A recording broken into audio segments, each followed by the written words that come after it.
this is Ed McCarthy, CEO of Echelon Performance. Welcome back to Coaching Sidebar. My guest today is Todd Billingsley.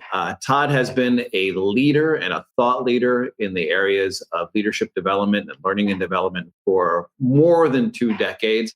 I've known Todd for the past few years and had the opportunity and the luck to work with him on a number of different projects. Todd is currently the CEO of Transforming Leaders Development Company. And I will say the most knowledgeable person that I know when it comes to leadership coaching and so forth. So Todd, welcome. Thank you, Ed. Hey, good to be here. Good to see you. Always happy to work with Echelon and what you guys do over there. And I would just like to tell anybody who is tuning in and watching this that it's really hard for me to pretend that I don't know you really well. I know, right? We meet on a pretty consistent basis. Yeah, you and I are aligned on so many things. But one thing I will say is that I've known Todd now for a few years, and we both share a passion for leadership and coaching and development, but also for sports. Yeah. And you are one of several people that I was texting back and forth. The NFL draft was back at the end of April, and you are a huge Lions fan. And I'm going to give you a pop quiz. That automatically brings empathy to me, right? When people now I want to make you likable. I want people to. As a Mets fan, that's how I get a lot of traction. But kindred spirit. Exactly. So post draft, where in the top 32 teams, where in the 32 teams do you think Barstool Sports has rated the Lions in terms of post draft potential, 1 through 32?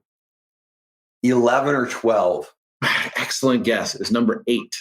Really that high? Because I know How exciting is that?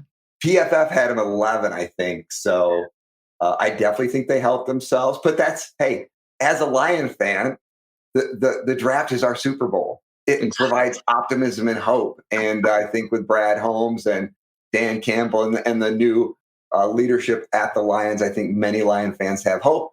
We love the picks. I mean, I know the Lions got a little flack around the picks in the first round. I don't care. They're great football players. Gibbs is going to be fantastic. Campbell is an amazing linebacker who's going to be a tone setter for Campbell's defense. So I'm excited. Then getting Brian Branch. I live here in Atlanta. Actually, Brian Branch went to my kid's high school, Sandy Creek. So it's kind of cool to see a local kid. Another bit of trivia: Calvin Johnson also went to that high school. So not a bad, having Calvin Johnson, Megatron, and then Brian Branch, both Lions. It's a beautiful thing. That's really cool.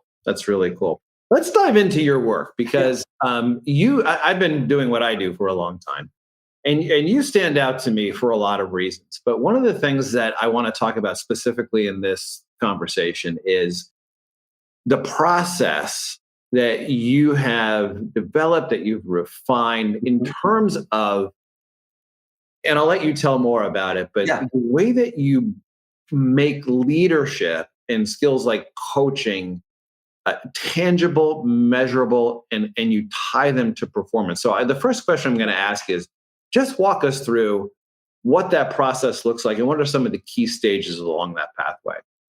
Yeah, well, to me, you have to understand right up front what good looks like, right? And then you have to understand, as we've talked a lot before, what's your current state or what's reality?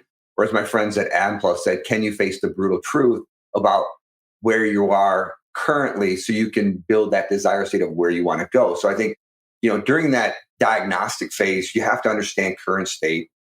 And there's a lot of ways to understand current state. But if you're not clear on where you're currently at, then it's very difficult to measure where you want to go and understand what the desired state is. So I think first understanding current state is important. Current coaching programs or leadership programs. Do you have coaching standards? Do you have leadership characteristics and competencies that you believe are important? I'm reading the book Transforming Leader by James McGregor Burns. And one of the things he talks about in that book is that if you look and you study leadership and rulers, is how he framed it, because it's a look at historical vision of leadership and how it's kind of evolved, is that characteristics give you the best definition of the potential of leaders. And that's where I really think, if companies don't have a good framework for characteristics and competencies of what great leadership looks like, and if you don't, you can call me up. I can help you there. But I'll just give you a little hint. Servant and transformational leadership, if you look at the research, are the most studied and the ones that have shown to drive and optimize performance, well-being, belonging, inclusion, and performance within an organization. So first you have to understand those things, Ed, to be able to measure it. Because and I think that's the thing that and you and I have talked about, where I think companies in the diagnostic phase of their development program, they don't understand where they're at. They don't understand where they're going to.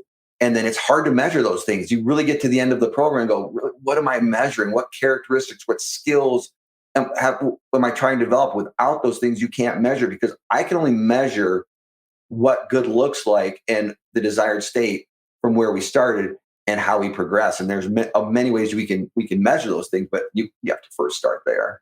Gotcha. One of and you and I, I'm just going to go on one of our shared experiences recently.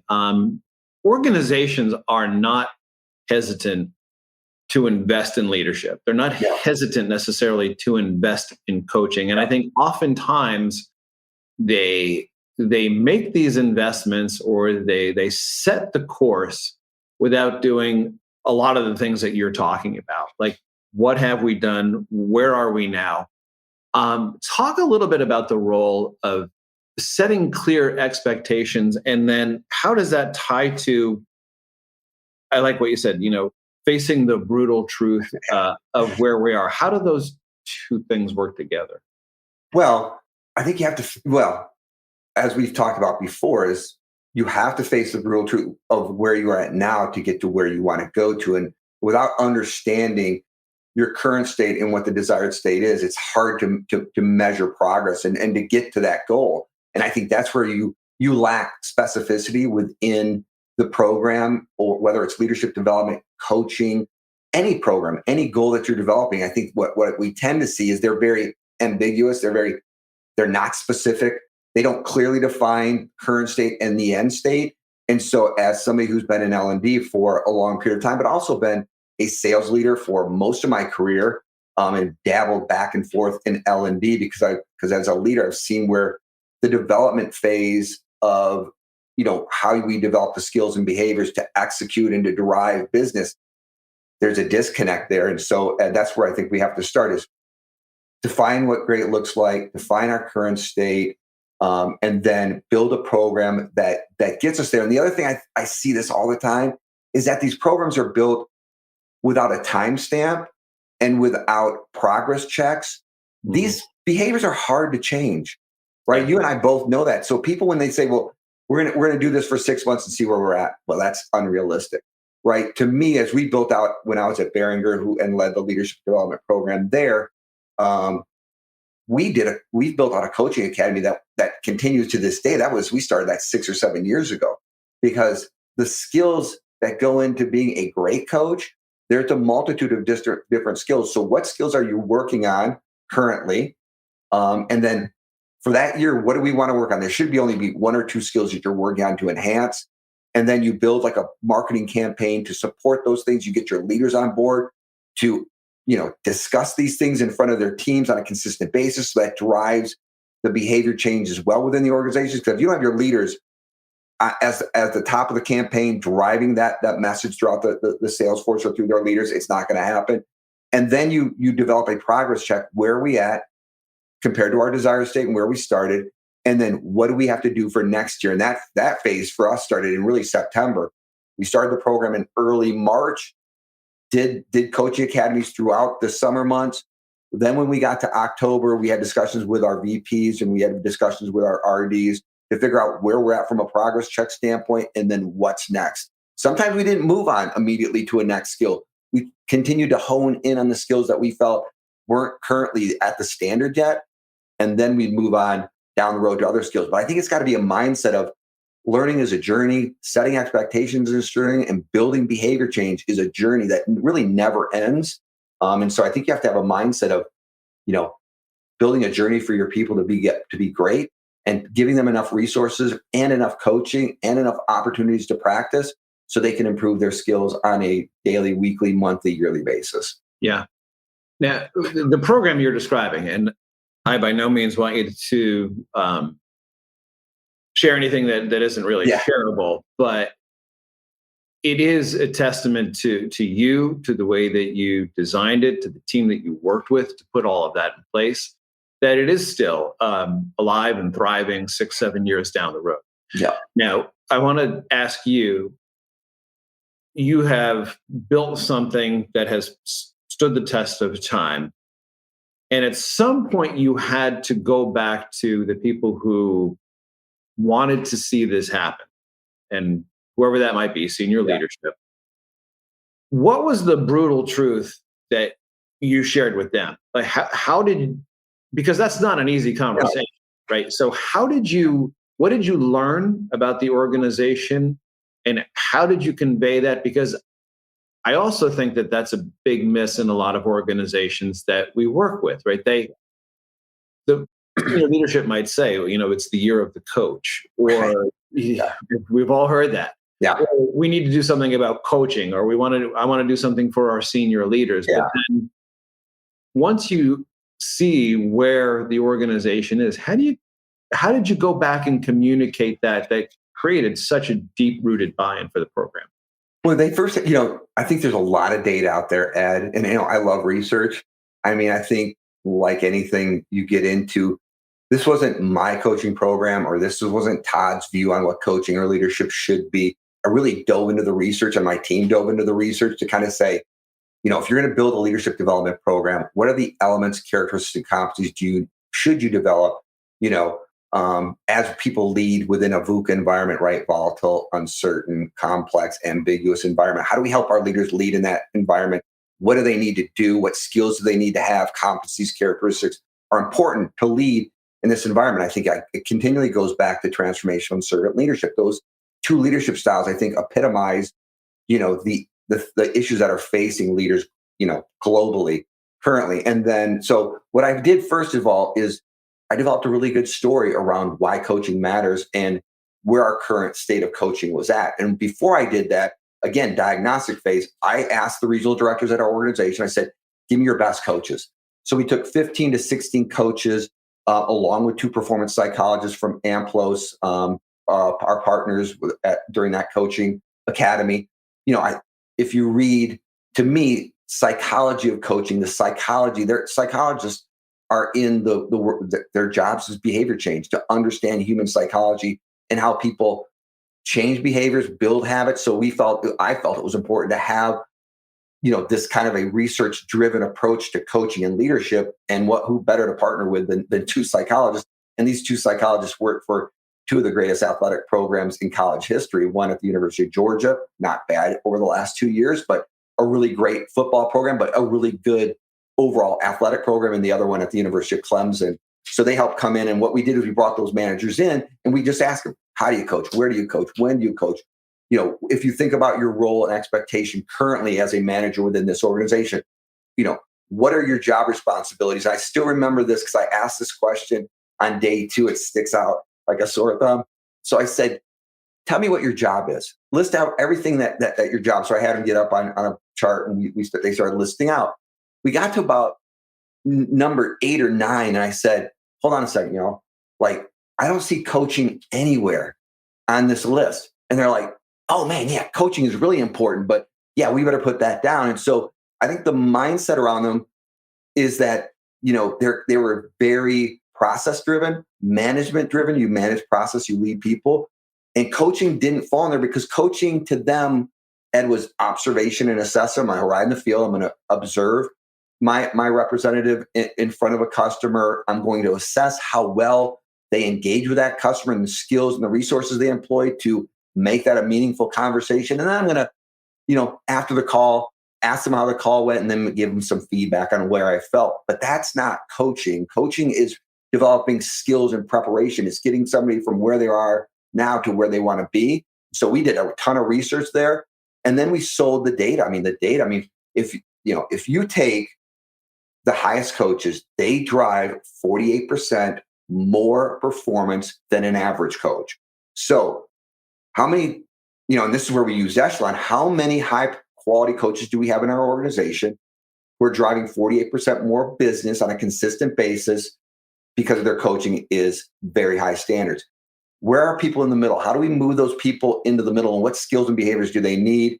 And then the other thing is, if you're a Fortune 500 company that's traded on NASDAQ or the New York Stock Exchange, the data also shows if you're a high quality top manager, they drive 147% more profitability from a shareholder standpoint than an average manager.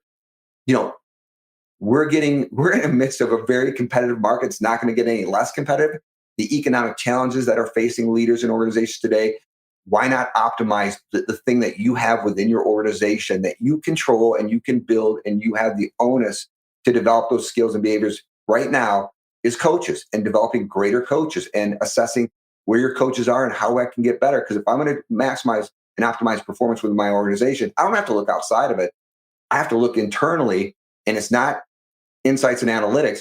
It's developing great coaches and great coaching standards, and really helping these coaches understand that their job is about talent development. Yeah, that is the story you just told about the flip chart exercise. Yeah, is shocking, right? You can get down to number 8 or 9 on the list of your responsibilities when I'm biased, you're a little biased, but yeah. The number one responsibility of a coach is to deliver the business through developing their people. But I think that's where the disconnect from what I saw leadership training, right? Hogan did this really in the early part of this year, talked about why leadership development, doesn't work. And I would agree with them that it doesn't work in many companies, because again, they don't have a clear research approach to why they're developing leaders and how they're developing leaders. They haven't pinpointed the characteristics and competencies. I would say the same thing when it comes to coaching, because I really believe that there's 3 things that we have to do well. We have to manage, lead, and coach. Yep. The manage process, and I believe that over time, automated artificial intelligence is going to take much of the management away from leaders. So then what seeing around corners, as Rita McGrath said, what do they have to be good at? They have to be good at leadership and coaching. You think they should be good at it now, but the mindset is I'm looking at numbers and KPIs and calls per days and metrics. Leaders don't tend to talk about, and I mean leaders from the upper echelon, the C-suite, don't tend to talk about coaching. They talk about KPIs, metrics, and then they don't look internally like, what are the things that drive those things? How do I enhance those when I'm in front of a customer? It doesn't matter if I'm in front of the customer 8 times per day. How good are my people when they're in front of that customer? I control that. I impact that. My coaches impact that. So let's focus on that. So I just think it's changing the narrative around what's important, what really drives business. It's really good people who are engaged, who are prepared to deliver an excellent service or message or sales and bring value to that customer on a consistent basis. That's going to differentiate you in a very crowded, competitive, and very difficult marketplace. Absolutely. And when you say it, it makes it sound so easy, but it's so hard.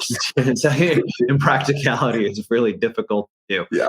Why don't we do this? Let's take a quick break, because I want to come back to what you just talked about, which were the 3 aspects of that role, right? Yeah. There's leadership, there's management, and then there's coaching.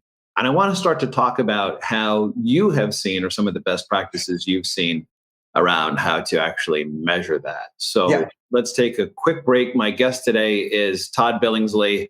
Hard to describe you any other way except a good friend and associate, somebody who I've known for years and respect. He is the CEO of Transforming Leaders Development Company, but has decades of experience, not just in leadership development, but leading organizations as well. Todd, let's take a couple of minutes and we'll come back and talk more about the different dynamics and aspects of that role. Sounds good. All right.